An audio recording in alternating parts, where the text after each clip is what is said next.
La leyenda del Urutaú.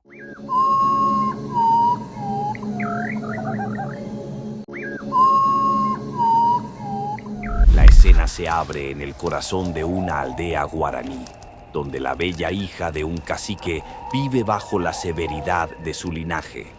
Su mirada, sin embargo, se fija en un hombre que jamás podrá poseer, un apuesto y bravo indio, prisionero de guerra de su propio padre. El dolor de la joven es palpable. A pesar de sus ruegos y lágrimas ante el cacique, este le niega el permiso para unirse en amor con el joven cautivo. Empujada por la desesperación, una noche, bajo la densa oscuridad de la selva, la joven huye, internándose en el bosque. El cacique, apenado por la huida, consulta inmediatamente al payé de la tribu, el chamán. Con gestos rituales, revela el escondite de la joven. El padre envía a sus emisarios a la espesura, pero estos regresan al pueblo con una noticia inalterable. La joven está decidida a permanecer en la selva si su padre no accede a su deseo. Ante la terca negativa de su hija, el cacique vuelve a buscar consejo.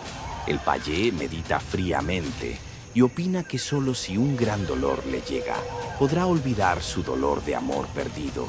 Los emisarios, actuando bajo el cruel dictamen del chamán, vuelven a la selva. Se acercan a la joven y le transmiten la noticia más devastadora. Su padre y su madre habían muerto en una gran tragedia. La cámara se detiene en su rostro en primer plano, capturando la inmovilidad.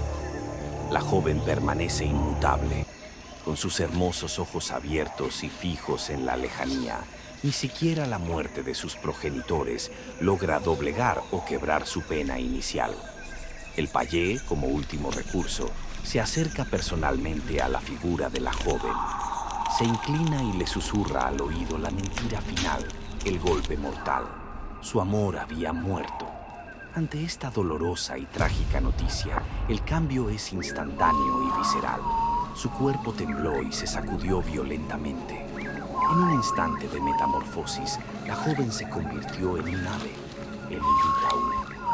Desde ese instante, el Urutaú está condenado, vive solitaria y casi invisible en la selva. Cada noche, el aire se quiebra con su sonido, el triste lamento que lanza por su amor imposible y perdido.